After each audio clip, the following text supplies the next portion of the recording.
Before Death Row Records became the most powerful label in rap history, Suge Knight was a former bodyguard and football player trying to break into the industry. He didn't know how to finesse it on the legal side, so instead, he used violence and fear to create a rap empire. And today, we're breaking down the wild story of when he allegedly dangled Vanilla Ice off of a hotel balcony and came out with $4 million in his pockets. Let's get right into it. Vanilla Ice eventually became the first rapper to ever hit #1 on the Billboard charts, but he didn't start out rhyming. He came up as a breakdancer in Dallas and Miami, which is when his homies named him Vanilla because he was the only white dude in the crew. When he was a teenager, Vanilla Ice started battle rapping at parties, and everyone was calling him MC Vanilla. But when he joined the new breakdancing crew, his stage name became Vanilla Ice.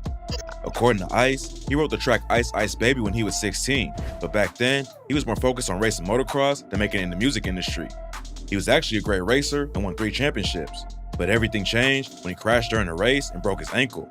While he was healing up, Ice went back to beatboxing and writing rhymes. One night, he went to a nightclub in Dallas called City Lights, and his homie Squirrel dared him to get on stage for the open mic. The crowd loved Ice off the jump. He was so popular that the club manager asked him to come back all the time, and Ice opened up for legendary artists like NWA, Public Enemy, 2 Live Crew, and more. He spent a couple of years performing sets at City Lights, but in 1987, he was stabbed 5 times during a fight outside the club and had to spend 10 days in the hospital. That's when the owner of the club, Tommy Kwan, decided to sign him to his management company and started paying for Ice's studio time. Ice had been writing and performing tracks at the club, but didn't have anything recorded yet. The first single they put out was a cover of Play That Funky Music with Ice Ice Baby on the B-side. Kwan tried pushing Play That Funky Music to radio stations all over the country, but nobody was rocking with the track. Most DJs refused to play it, and the ones who spun the track didn't really like it. But everything changed when a DJ from Georgia played Ice Ice Baby instead of the single. When Ice Ice Baby played for the first time, it sparked a huge wave of other stations playing the track. It blew up at a wild pace, and Ice claims that at one point, it was selling 1 million copies a day. Tommy Kwan dropped AK on a video for the track, which made it blow up even more. Overnight, Ice had gone from a club performer in Texas to one of the hottest new artists in the world. He started spending time in LA working on new deals and celebrating success, but that's when he ran into Suge Knight and everything changed.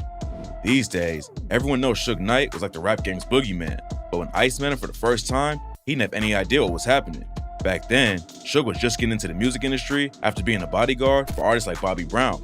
Hanging with Brown showed Suge that all the money in the music game came from owning masters and getting points off publishing, so he started his own publishing company and started looking for artists to sign. One night, Ice was eating at a restaurant in LA with his bodyguards when Suge and his crew walked in. Ice says he was on edge immediately because Suge and the dudes he rode with were even bigger than his security guards. And when Suge came in, he saw his Ice's security out of the way and sat down at the table. Ice says Suge just stared him down for a while, then introduced himself and said, "How you doing?"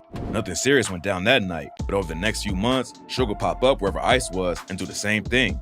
Ice was already scared because he had no idea how Suge always knew where he was, but that was nothing compared to what happened next. One night, Ice was staying in a suite on the 15th floor of the Bel Age Hotel in LA, but when he got to his room, Suge and his goons were already there. Ice told ABC News back in '96 that Suge and his crew put hands on Ice's entourage and roughed everyone up.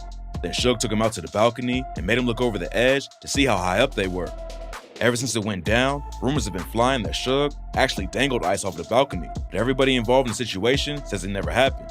Ice says Suge brought a huge stack of paperwork for him to sign, which would hand over royalties from Ice Ice Baby. Back then, Suge was managing a dude named Mario Johnson. According to Suge, Johnson's the one who wrote the track, but Ice never paid him what they were owed.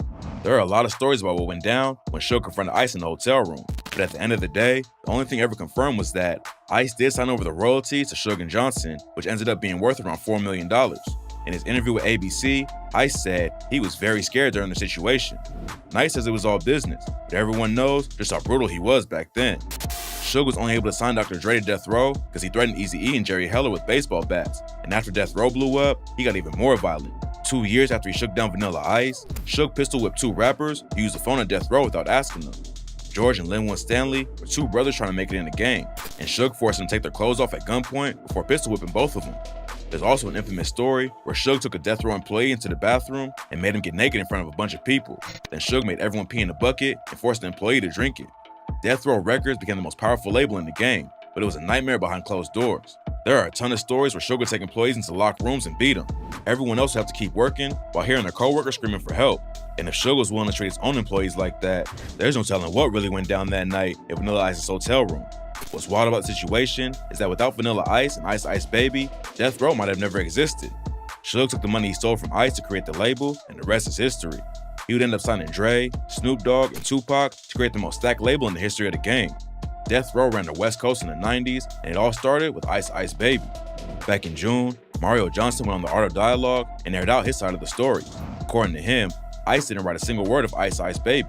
Mario says they linked up back when Ice was performing at City Lights in Dallas, and Tommy Quan convinced Mario to work with him.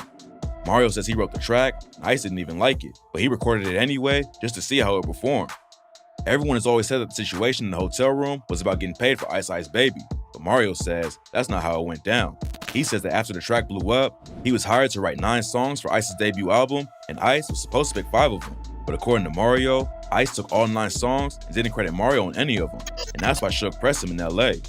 After the interview dropped, Ice clapped back with a strange response on Twitter and said, "Suge Knight garbage. Now put your fanny pack on and dancing shoes and let's kick it," at TMZ. Suge is sitting in prison right now for killing a dude with his truck back in 2015, so Ice knows he can take shots at him and not worry about Suge pulling up. Nobody really knows exactly what went down that night, and everyone involved tells different versions that keep on changing. One thing's for sure though, Suge Knight was able to scare Ice so badly that he lost out on $4 million at the height of his career. Suge won't be eligible for parole until 2034 and will be an old man at that point, but Vanilla Ice might want to hire extra security just in case.